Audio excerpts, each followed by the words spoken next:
Hello दोस्तों, तो स्वागत है आपका स्टडी विद आशीष चौधरी के इस प्लेटफॉर्म पे। दोस्तों, अभी हम भारत के भूगोल को पढ़ रहे हैं और भारत के भूगोल के अंतर्गत ये क्लास नंबर तीसरी है। और इसके पहले की क्लास में हमने भारत के साथ भारत के लगने वाले पड़ोसी देशों के बारे में पढ़ा, उसकी सीमा कितने किलोमीटर कितने दूरी से लगी हुई है।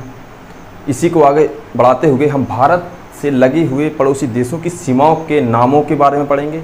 क्या कहते हैं, क्यों कहते हैं, क्या कारण है, कब बनी है कब नहीं बनी है, इसके बारे में हम पढ़ेंगे। तो इसी को आगे बढ़ाते हुए विभिन्न सीमाएं, भारत के पड़ोसी देशों के साथ लगी विभिन्न सीमाओं के नाम। पहली है मेक मोहन रेखा। तो देखिए, मेक मोहन रेखा 1914 में शिमला समझौता के अंतर्गत इस सीमा का नाम आया था। 1914 के बाद 1935 तक इस सीमा को किसी ने कुछ नहीं किया गया। इसके बाद 1935 में कहा गया तो 1900 के इस सीमा का सीमांकन किया जाना चाहिए। तो 2 साल बाद 1937 में पहली बार इस सीमा का सीमांकन किया गया। 1937 के बाद इसका सीमांकन किया गया। इसके बाद हम कह सकते हैं कि अगर इस सीमा को हम ये कहें कि भारत और चीन के बीच की सीमा को हम मेक मोहन रेखा कहते हैं, तो इससे बेहतर है कि आप ये कहें कि भारत के राज्य अरुणाचल प्रदेश और चीन की सीमा को हम मेक मोहन रेखा कहते हैं। तो ये आपका बेहतर आंसर होगा। क्यों? क्योंकि भारत की और चीन की जो सीमा है ये काफ़ी लंबी है, लेकिन अरुणाचल प्रदेश और चीन की जो रेखा है इसी सीमा को हम मेक मोहन कहते हैं। क्योंकि हिमाचल प्रदेश, उत्तराखंड और लद्दाख से लगने वाली सीमा, जो कि चीन से सीमा लगी हुई है, उसको हम मेक मोहन नहीं कहते हैं। तो मेक मोहन केवल अरुणाचल प्रदेश और चीन की सीमा को कहते हैं। इसके बाद हम देखते हैं तो मेक मोहन रेखा का नामांकन या फिर किसने किया, तो सर हेनरी मेक मोहन। तो इसका एक और है कि मेक मोहन रेखा को हम मेक मोहन कहते हैं, मेक मोहन रेखा। क्यों? क्योंकि जो सर हेनरी थे इनका नाम था make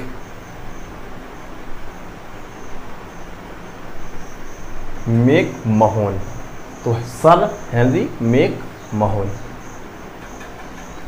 sir Henry make Mohan ये ब्रिटिश शासनकाल में विदेशी सचिव थे। ब्रिटिश शासनकाल में विदेश सचिव थे।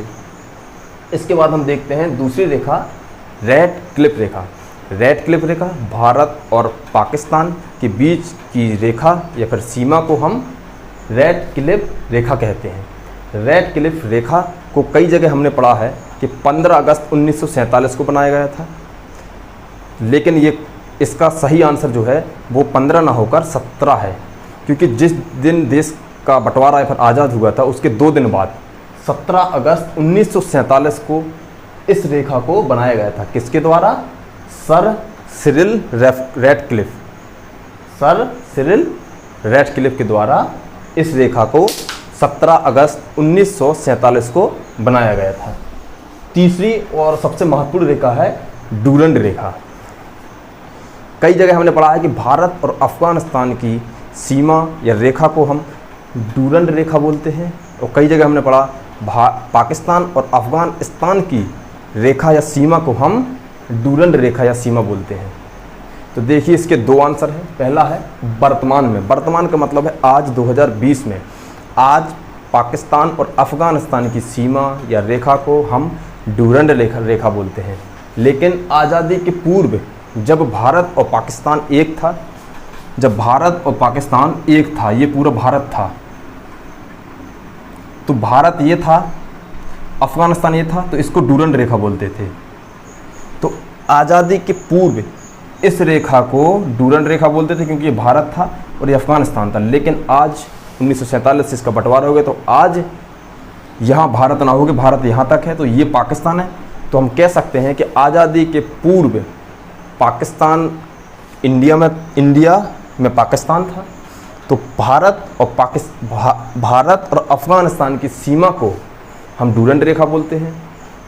लेकिन जब देश का बंटवारा हो गया तो वहाँ पाकिस्तान है, तो आज वर्तमान में पाकिस्तान और अफगानिस्तान की सीमा को हम डूरंड रेखा बोलते हैं। इसके अलावा है कि डूरंड रेखा क्यों पड़ा नाम, तो इसका जो रेखा बनाई है वो सर मार्टिमेर डूरंड के द्वारा इस रेखा को बनाया गया था, इसलिए इस रेखा को डूरंड रेखा बोलते हैं। पिछली क्लास में हमने भारत के पड़ोसी देशों के बारे में पढ़ा, भारत के पड़ोसी देशों के नामों के बारे में पढ़ा, कितनी उसकी लंबाई है। अभी हम उन पड़ोसी देशों से लगे हुए हमारे देश के राज्यों के बारे में पढ़ेंगे कि कौन सा राज्य किस देश की सीमा से लगा हुआ है। मान लीजिए पाकिस्तान है तो पाकिस्तान से भारत लगा हुआ, लेकिन भारत में कौन कौन से राज्य है जो पाकिस्तान की सीमा से लगे हुए हैं, उसके सभी देशों के बारे में पढ़ेंगे। सातों पड़ोसी देशों की सीमा किस किस राज्य से लगी हुई है देखेंगे हम। पाकिस्तान, अफगानिस्तान, चीन, नेपाल, भूटान, म्यांमार और बांग्लादेश 7 पड़ोसी देश हैं। पहला है पाकिस्तान, तो कि पाकिस्तान से लगे हुए पड़ोसी जो राज्य हैं उनको देखते हैं। पहला है गुजरात। तो गुजरात जो है वो सबसे दक्षिण में है, तो गुजरात से पाकिस्तान शुरू होता है। हम उत्तर की ओर जाते हैं तो राजस्थान आता है, हम और उत्तर की ओर जाते हैं तो पंजाब आता है। इसके बाद हम देखते हैं कि अभी आप मैप के माध्यम से देख रहे होंगे कि ये जम्मू और कश्मीर है, जो कि 2 भागों में बट गया है। पहला जम्मू एंड कश्मीर केंद्र शासित प्रदेश और लद्दाख केंद्र शासित प्रदेश। तो पाकिस्तान, गुजरात, राजस्थान, पंजाब, जम्मू कश्मीर और लद्दाख 2 केंद्र शासित प्रदेशों से जुड़ा हुआ है। तो 3 राज्य और 2 केंद्र शासित प्रदेशों से पाकिस्तान जुड़ा हुआ है। अफगानिस्तान, तो देखिए अभी आप फिर से मैप के माध्यम से देख रहे होंगे कि ये लद्दाख है जो कि अफगानिस्तान से जुड़ा हुआ है। कई जगह जम्मू कश्मीर दे दिया जाता है, तो जम्मू कश्मीर जो कि अफगानिस्तान से ना होकर के पाकिस्तान भर से जुड़ा हुआ है। तीसरा और सबसे महत्वपूर्ण देश है चीन। चीन भारत के लद्दाख केंद्र शासित प्रदेश से लगा हुआ है। इसके बाद हम दक्षिण में आते हैं तो हिमाचल प्रदेश है, उत्तराखंड है, सिक्किम है और अरुणाचल प्रदेश है। लद्दाख केंद्र शासित प्रदेश है, हिमाचल, उत्तराखंड, सिक्किम है और अरुणाचल प्रदेश है। इसके बाद चौथा देश है नेपाल। तो नेपाल भारत के सबसे पहले उत्तराखंड से लगा हुआ है, इसके बाद उत्तर प्रदेश से लगा हुआ है।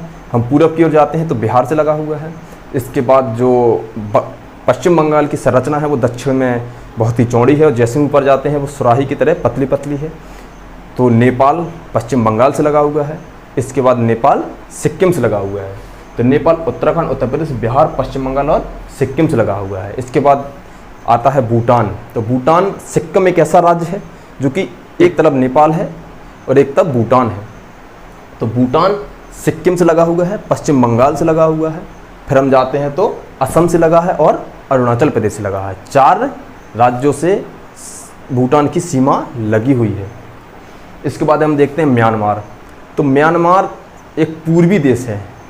म्यांमार एक पूर्वी देश है जो कि अरुणाचल प्रदेश से लगा हुआ है। हम उसके दक्षिण में आते हैं तो नागा पहाड़ियाँ हैं, वहाँ नागालैंड से जुड़ा हुआ है, मणिपुर से जुड़ा हुआ है और मिजोरम से जुड़ा हुआ है। तो अरुणाचल प्रदेश, नागालैंड, मणिपुर और मिजोरम से जुड़ा हुआ है। इसके बाद हम देखते हैं बांग्लादेश। बांग्लादेश एक सबसे महत्वपूर्ण देशों में से एक है। इस सबसे ज़्यादा क्वेश्चन है, सबसे ज़्यादा जो क्वेश्चन पुटअप किए जाते हैं वो बांग्लादेश से ही किए जाते हैं, क्योंकि बांग्लादेश एक छोटा सा देश है लेकिन इसकी जो सीमा है वो पाकिस्तान और चीन से भी बड़ी है जो कि भारत से लगी हुई है। तो देखते हैं कि बांग्लादेश पश्चिम बंगाल से लगा हुआ है। पश्चिम बंगाल के लगे होने से सिक्किम बांग्लादेश से नहीं लगा हुआ है, तो पश्चिम बंगाल से लगा हुआ है, असम से लगा हुआ है, त्रिपुरा से लगा हुआ और मिजोरम से लगा हुआ है। तो हम देखते हैं कि और मेघालय से लगा हुआ है जहाँ पर सबसे अधिक बारिश होती है। तो बांग्लादेश, पश्चिम बंगाल, असम, मेघालय, त्रिपुरा और मिजोरम। आप देखते हैं कि मेघालय में सबसे अधिक बारिश होती है, यहीं से मानसून जाती है और मेघालय में बहुत अधिक वर्षा करवाती हैं। तो भी हमने देखा कि पाकिस्तान, अफगानिस्तान, चीन, नेपाल, भूटान, म्यांमार और बांग्लादेश, इन देशों जो कि पड़ोसी देश हैं, इन देशों से लगे हुए प्रदेशों के बारे में हमने देखा। इनको आप ट्रिक के माध्यम से फिर से याद मत करिए। मान लीजिए क्वेश्चन आ जाता है कि नेपाल से कौन कौन सा राज्य लगा हुआ है, या फिर क्वेश्चन आ जाता है नेपाल से कौन सा राज्य नहीं लगा हुआ है, और क्वेश्चन में आता है और उत्तराखंड, पश्चिम बंगाल, बिहार, मणिपुर। तो देखिए आपको अपने आप समझ में आएगा कि मणिपुर आपको याद करना पड़ेगा, रटने से अच्छा है कि आपको मैप पर आप काम करिए। तो मणिपुर जो है वो कहाँ पर है, बर्मा या फिर म्यांमार की सीमा से लगा हुआ है। तो बिहार सही है, उत्तर प्रदेश सही है, उत्तराखंड सही है, पश्चिम बंगाल सही है, ये राज्य लगे हुए हैं। इसके बाद हमने अभी सीमाएं देश के विभिन्न देशों के साथ लगे राज्यों के बारे में पढ़ा। अब हम पढ़ेंगे भारतीय द्वीप। भारत की जो संरचना है वो बहुत ही विशाल और बहुत ही बड़ी है। भारत स्थल में फैला हुआ है, इसके साथ भारत द्वीपों के माध्यम से भी फैला हुआ है। तो अब देख सकते हैं कि सबसे पहले हम देखते हैं कि द्वीप क्या होते हैं, क्या हैं द्वीप। तो देखिए द्वीप एक ऐसी भौगोलिक संरचना है या ऐसी एक स्थल संरचना है जिसके चारों तरफ स्थल ना होके पानी है। तो द्वीप जिस ऐसी स्थलाकृति है या फिर ऐसा स्थल है जिसके चारों ओर क्या हुआ है, केवल पानी ही पानी है। तो देखिए भारत जो है, एक तरफ भारत दक्षिण में हिंद महासागर है, पूर्व में हम देखते हैं कि बंगाल की खाड़ी है, पश्चिम में अरब सागर है। तो अभी हम देखते हैं कि भारतीय द्वीप। तो भारत में कुल 222 द्वीप हैं। भारत में कुल 222 द्वीप हैं। ये 222 द्वीप बंगाल की खाड़ी, मन्नार की खाड़ी, अरब सागर में आते हैं। इन 222 द्वीपों में 204 द्वीप केवल बंगाल की खाड़ी में है, केवल बंगाल की खाड़ी में है, और बचे हुए जो द्वीप हैं वो मन्नार की खाड़ी और अरब सागर में हैं। अब देखिए हम अगर गूगल पे सर्च करते हैं, विकिपीडिया को आधार बनाकर हम देखते हैं तो बंगाल की खाड़ी में 572 द्वीप हैं। बंगाल की खाड़ी में 572 द्वीप हैं। ये 572 इसलिए है क्योंकि हम देखते हैं कि बहुत से सैकड़ों ऐसे छोटे छोटे द्वीप हैं, ऐसे छोटे छोटे टापू हैं जिस पर जीवन या फिर लोग नहीं जाते हैं। केवल वो टापू हैं जिसका कोई महत्व नहीं है, केवल प्रकृति को देखकर उसका महत्व है, बाकी उसका कुछ महत्व नहीं है। इसलिए विकिपीडिया के आधार पर हम इसको 572 कहते हैं। असलियत में भारत में द्वीपों की जो संख्या है वो 222 है और 204 बंगाल की खाड़ी में है।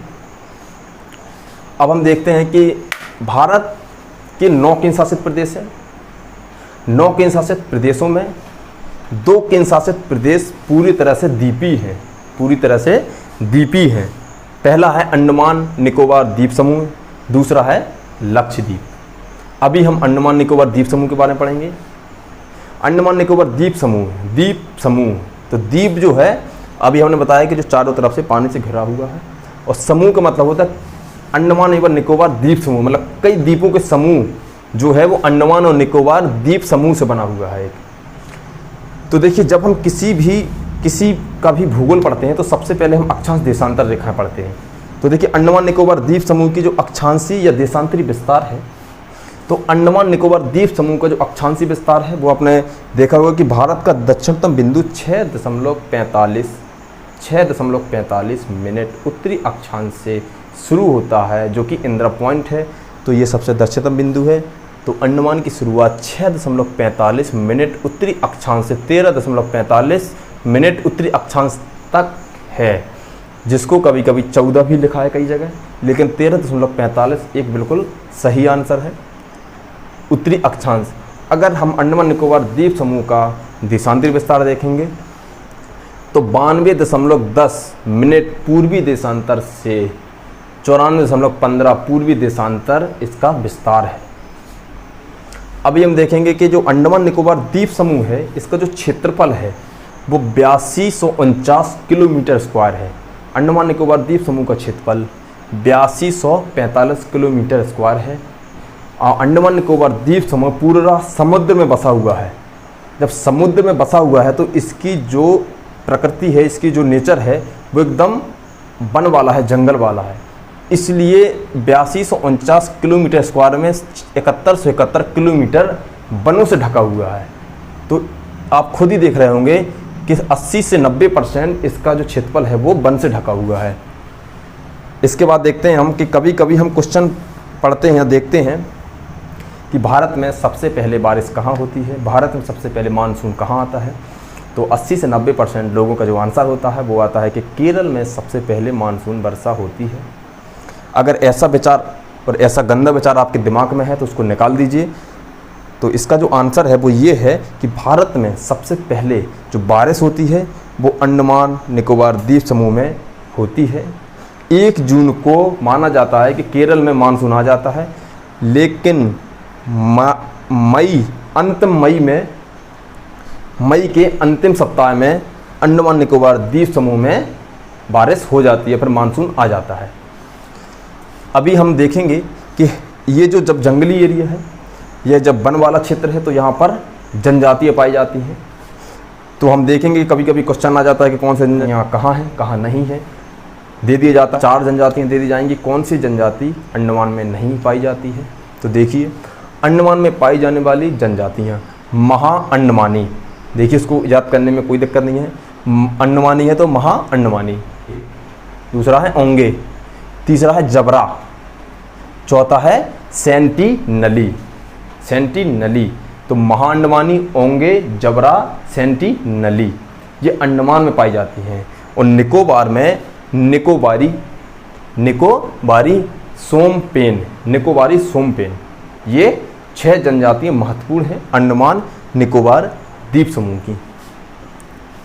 इसके बाद अभी आप देख रहे होंगे मैप के माध्यम से कि जब हम ग्लोब या फिर मैप को अधिक से अधिक पढ़ते हैं तो हम देख रहे हैं कि कई जगह जो समुद्र का कलर है वो नीला है, और कई जगह देख रहे होंगे समुद्र का जो कलर है वो कम नीला है।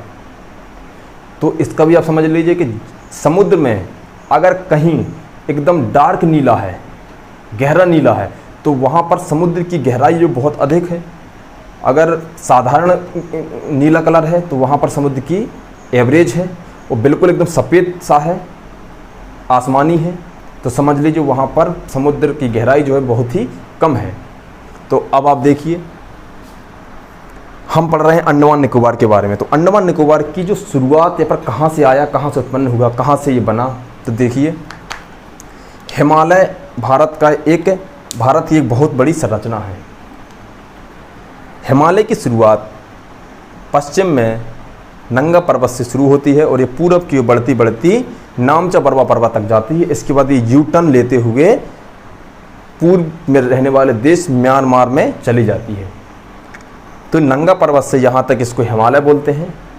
इसके बाद जैसे ही ये दक्षिण में जाती है, मुड़ जाती है, बर्मा में चली जाती है, इसका नाम हिमालय से हटके अराकान योमा या फिर रखाइन पर्वतमाला कहा जाता है। तो यहाँ से इसका नाम बदलकर अराकान योमा और रखाइन पर्वतमाला हो जाता है। जैसे ये दक्षिण में जाती है और ये यहाँ समुद्र में पहुँचती है तो इसका कलर आप फिर से देख रहे होंगे कि एकदम आसमानी है, कम नीला है।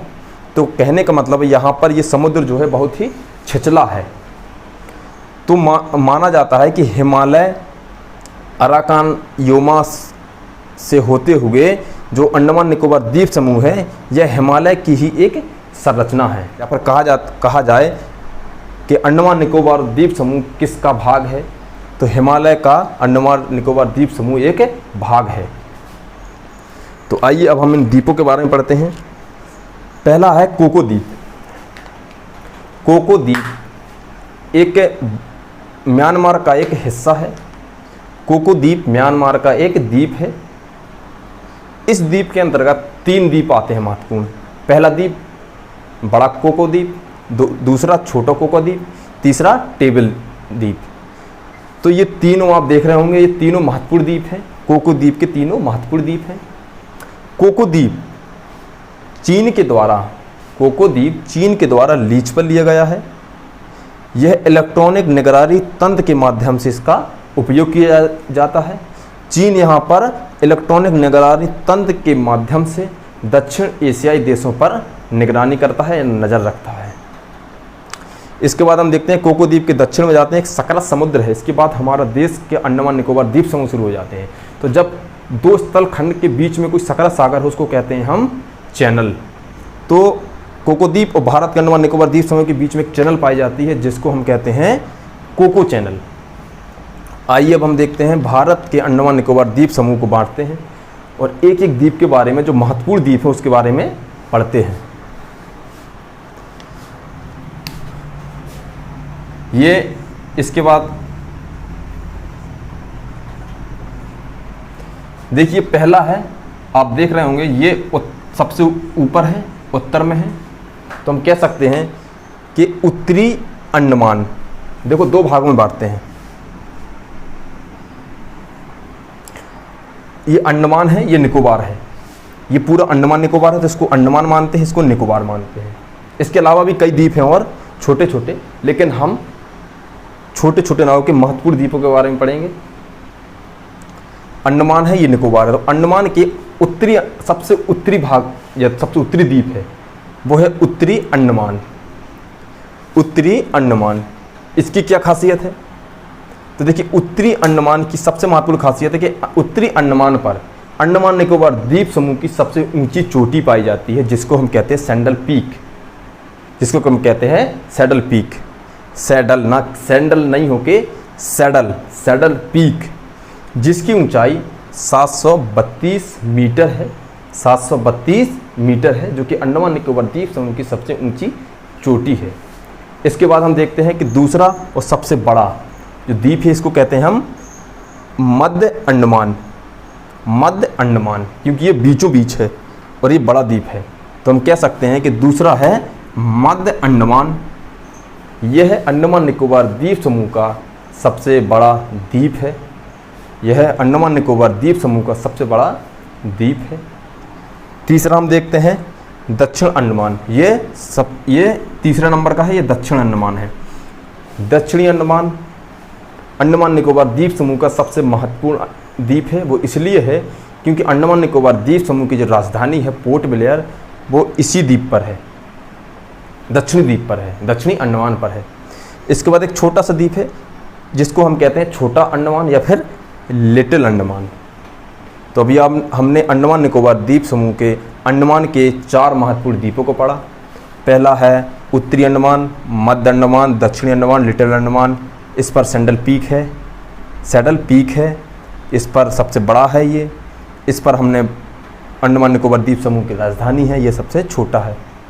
इसके बाद हम पढ़ते हैं बीच में एक सकरा समुद्र है, जिसको हमने बताया अभी कि इसको हम चैनल बोलते हैं। ये 10 नंबर चैनल है।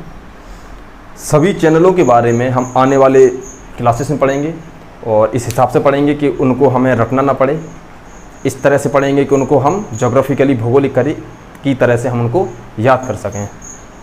तो अब देखिए, अब हम आते हैं निकोबार पे। तो पहला है कार निकोबार।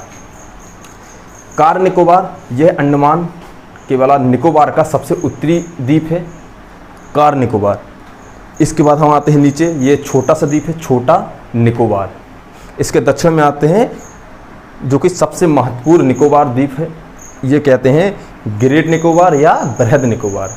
तो ग्रेट निकोबार या बृहद निकोबार पर ही पिग्मेलियन पॉइंट है, या फिर हम कह सकते हैं भारत का दक्षिणतम बिंदु इंदिरा पॉइंट ग्रेट निकोबार पर ही स्थित है। तो देखिए, ग्रेट निकोबार सबसे महत्वपूर्ण निकोबार द्वीप है, इस पर सबसे बड़ा है ये। इसके अलावा इसी पर इंदिरा पॉइंट दक्षिणतम बिंदु है भारत का, 6.4 मिनट उत्तरी अक्षांश। तो अभी हमने देखिए सैडल पीक 732 उत्तरी में है, मध्य सबसे बड़ा द्वीप है, दक्षिण में राजधानी है, छोटा द्वीप है। इसके बाद हम देखते हैं कि 2 छोटी छोटी संरचनाएं हैं। 2 छोटी छोटी संरचनाएं मतलब 2 छोटे छोटे द्वीप हैं। पहला है नारकोंडम द्वीप, दूसरा है बेरल द्वीप। तो देखो, नारकोंडम द्वीप भारत का एक ऐसा द्वीप है जो कि एक सुसुप्त ज्वालामुखी है, जो कि कई सालों से सुसुप्त पड़ा हुआ है। मतलब इस ज्वालामुखी पर पहले लावा या पहले ये समय समय पर फटता रहता था, ज्वाला या फिर लावा निकालता रहता था। तो नारकोंडम द्वीप एक सुसुप्त ज्वालामुखी है जो कई साल पहले लावा निकालता रहता था, लेकिन अब कई सालों से इसने ज्वाला या फिर लावा नहीं निकाला है। दूसरा है बेरल द्वीप। बेरल द्वीप भारत का एकमात्र सक्रिय ज्वालामुखी है, जो कि जो कि 28 मई 2005 से लगातार लावा निकाल रहा है। आज भी वह लावा लगातार निकाल रहा है। आप अभी देख रहे होंगे कि यह है बैरल द्वीप है, जो कि सक्रिय ज्वालामुखी के अनुसार ये लावा निकाल रहा है। तो आज हमने विभिन्न सीमाओं के बारे में पढ़ा। मैकमोहन, रैडक्लिफ, डूरंड किस देश से संबंधित एक रेखाएं हैं। इसके बाद हमने विभिन्न देशों के साथ लगे राज्यों के नाम पढ़े। पाकिस्तान से कौन कौन से राज्य मिलते हैं, अफगानिस्तान से कौन कौन से, चीन से कौन कौन से, नेपाल से कौन कौन से, भूटान से कौन कौन से, म्यांमार के कौन कौन से, बांग्लादेश से कौन कौन से, सभी देशों से लगे हुए राज्यों के बारे में पढ़ा। भारतीय द्वीप क्या हो, द्वीप होते क्या हैं, भारत में कहाँ द्वीप हैं। इसके बाद हमने भारत का एक केंद्र शासित प्रदेश अंडमान निकोबार द्वीप समूह के भौगोलिक स्थिति, जनजातियाँ, क्षेत्रफल, इसके अलावा उसमें पाए जाने वाले सभी द्वीपों के बारे में पढ़ा। उत्तरी अंडमान क्यों कहते हैं, कैसे कैसे याद करें, दक्षिणी अंडमान, मध्य अंडमान, लिटिल अंडमान, कार निकोबार, ग्रेट निकोबार, सबके बारे में पढ़ा। बैरल द्वीप क्या है, इसके बाद नारकोंडम द्वीप क्या है। तो साथियों, जब हम कोई भी सब्जेक्ट पढ़ते हैं या फिर कोई भी चैप्टर पढ़ते हैं और चैप्टर पढ़ने के बाद अगर हम उसकी एक्सरसाइज नहीं करते हैं तो वो 2-4-5 दिन बाद हमको भूलने लगती है। तो अच्छा ये है कि अभी तक हमने 3 चैप्टर पढ़े हैं और पिछले 2 चैप्टरों से हम कुछ क्वेश्चन पूछ रहे हैं और कमेंट के माध्यम से उसके क्वेश्चन के आंसर दीजिए। तो बहुत ही अच्छे और बहुत ही महत्वपूर्ण क्वेश्चन है। पहला क्वेश्चन है कि हम जब देखते हैं कि अक्षांश रेखा हमने पढ़ी हैं, तो अक्षांश रेखा में सबसे बड़ी और सबसे छोटी कौन सी अक्षांश रेखा है, सबसे बड़ी और सबसे छोटी कौन सी अक्षांश रेखा है, पहला। दूसरा क्वेश्चन है कि हमने तटीय राज्यों के बारे में पढ़ा, तो सबसे छोटा सीमा वाला तटीय राज्य कौन सा है और सबसे बड़ा तटीय सीमा वाला कौन सा राज्य है। तीसरा क्वेश्चन, हमने मानक समय पढ़ा, तो मानक समय जो ग्रीनविच है उससे हमने भारत को जोड़ा। अब हम क्वेश्चन ये है कि ग्रीनविच से पाकिस्तान का टाइम का कितना अंतर है, इसको आप देखिए, खोजिए और इसका रीजन भी देखिए क्यों है इतना अंतर है। तो और चौथा और सबसे महत्वपूर्ण क्वेश्चन है कि भारत की जो जलवायु है वो उष्णकटिबंधीय मानसूनी है। अगर हिमालय नहीं होता तो भारत की जो जलवायु है वो कैसे होती। ये 4 क्वेश्चन है और चौथा जो क्वेश्चन है बहुत ही महत्वपूर्ण है। इसको अगर आप बहुत ही गहराई से पढ़ेंगे तभी इसका आंसर सही से और अच्छी तरह से दे पाएंगे। तो साथियों, इतने से ही आप समझ रहे होंगे कि हम लोग भूगोल को किस लेवल पर पढ़ रहे हैं। हम लोग भूगोल को एकदम रूट लेवल पर एनसीईआरटी बुक को लेकर चल रहे हैं। और अगर मैं कोई भी टॉपिक, अगर मैं कोई भी एक चीज़ छोड़ देता हूं तो आप कमेंट के माध्यम से हमको बता सकते हैं कि आपने ये टॉपिक छोड़ दिया है या फिर ये टॉपिक छूट गया है आपका।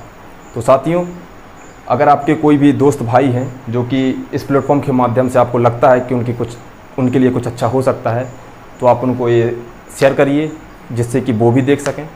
धन्यवाद।